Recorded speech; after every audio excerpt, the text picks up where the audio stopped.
नमस्कार दोस्तों, civil study channel में आपका स्वागत है। हम उत्तराखंड पीसीएस की टेस्ट सीरीज डिस्कस कर रहे थे। आज टेस्ट नंबर 7 है। अगर आपको हमारे चैनल द्वारा दिए हुए क्वेश्चन अच्छे लगते हैं तो चैनल को सब्सक्राइब कीजिए, लाइक कीजिए और ज़्यादा से ज़्यादा शेयर कीजिए।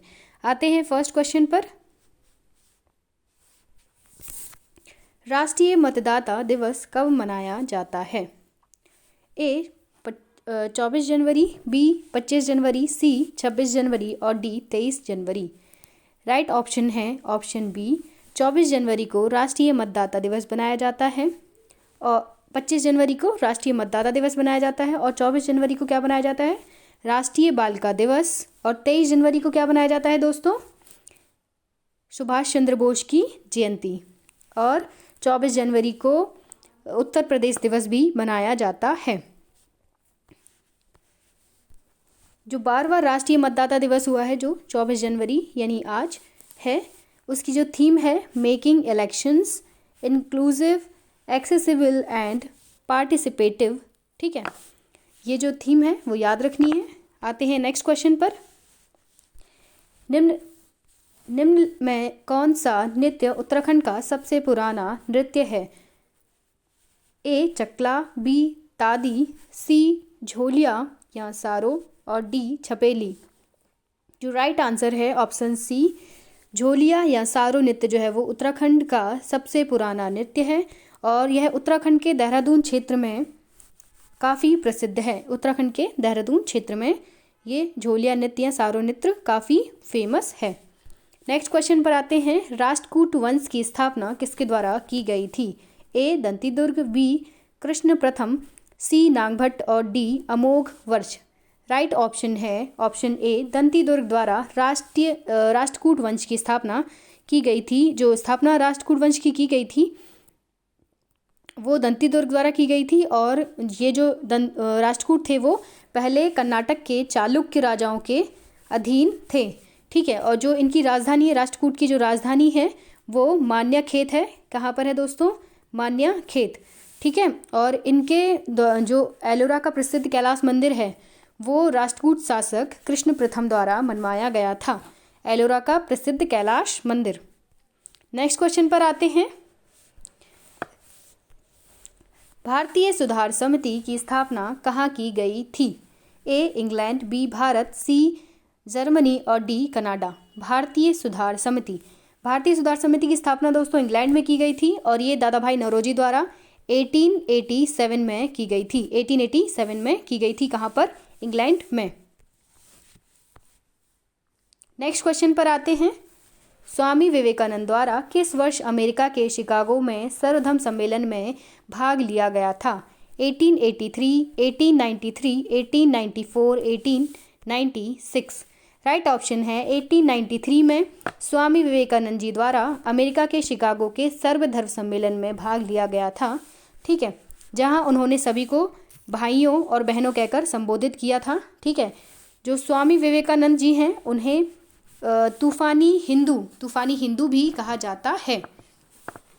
क्वेश्चन ऐसा भी आ सकता है कि किस व्यक्ति को तूफानी हिंदू कहा जाता है, तो वो हैं स्वामी विवेकानंद जी। नेक्स्ट क्वेश्चन पर आते हैं। 1857 की क्रांति के समय कानपुर में किस ब्रिटिश नायक का शासन था? ए कैंपबेल, बी कर्नल, सी हडसन और D Henry Lawrence. Right option है ऑप्शन ए कैंपबेल, जो कानपुर और लखनऊ दोनों जगह पर शासन कर रहे थे। ठीक है, ब्रिटिश सेना के जो नायक थे कैंपबेल। इसके बाद आते हैं नेक्स्ट पर जो ब्रिटिश नायक, ठीक है, जो हेनरी लॉरेंस हैं वो कहाँ पर थे उस समय? 1857 की क्रांति के समय वो हेनरी लॉरेंस लखनऊ में थे। कर्नल नील जो हैं वो फैज़ाबाद में थे और हडसन जो है वो बरेली में थे। कैंपबेल कानपुर और लखनऊ। ठीक है, उसके बाद जो कर्नल नील हैं वो कहाँ थे दोस्तों? फैज़ाबाद। हडसन कहाँ थे? बरेली में। और हेनरी लॉरेंस जो थे वो लखनऊ में थे।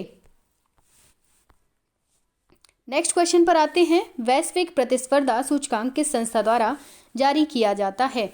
WEF, सेकेंड इज UNEP और UNDP एंड WWF। तो जो वैश्विक प्रतिस्पर्धा सूचकांक है वो वर्ल्ड इकोनॉमिक फोरम WEP द्वारा जारी किया जाता है।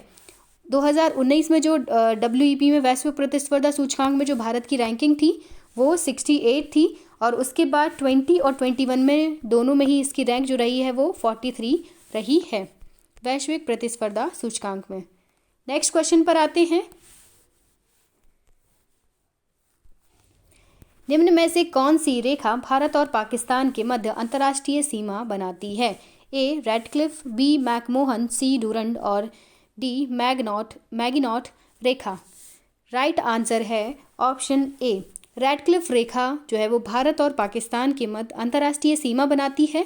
अन्य ऑप्शंस के बारे में जान लेते हैं। जो मैकमोहन रेखा है वो भारत और चीन के मध्य है, डूरंड रेखा भारत और अफगानिस्तान के मध्य है, और जो मैगिनॉट रेखा है वो भारत की नहीं है दोस्तों, वो फ्रांस और जर्मनी, ये जो है वो फ्रांस और जर्मनी, ये लिखा हुआ है देखिए, फ्रांस और जर्मनी के मध्य जो है वो सीमा, अंतर्राष्ट्रीय सीमा बनाती है। नेक्स्ट क्वेश्चन पर आते हैं। निम्न में से कौन सा चिन्ह संधि और समर्पण का प्रतीक है? निम्न में से कौन सा चिन्ह या झंडा जो है वो शांति और समर्पण का चिन्ह है? ए सफ़ेद, बी लाल, सी काला और डी पीला। तो जो संधि और समर्पण का जो प्रतीक है वो है दोस्तों सफ़ेद झंडा। सफ़ेद झंडा जो है वो संधि और समर्पण का प्रतीक है। इसके बाद अन्य जो झंडे हैं उनके बारे में बात करते हैं दोस्तों।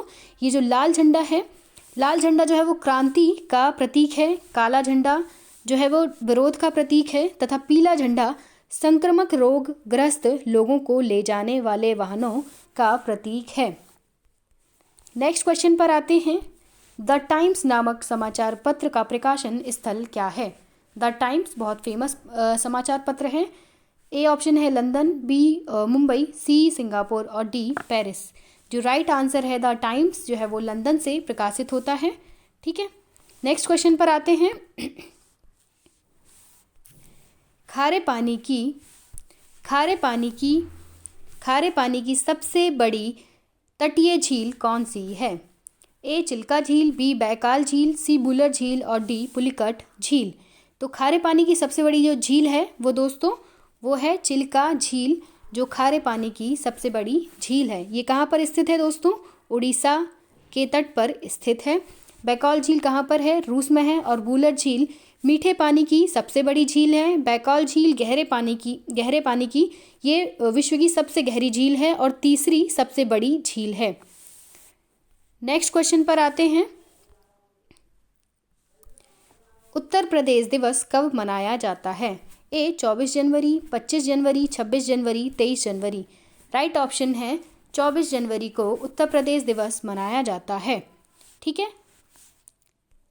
Thank you for watching. अगर आपको हमारे द्वारा दिए हुए क्वेश्चंस अच्छे लगे हों तो हमारे चैनल सिविल स्टडी को सब्सक्राइब कीजिए, लाइक कीजिए और शेयर कीजिए। Thank you for watching.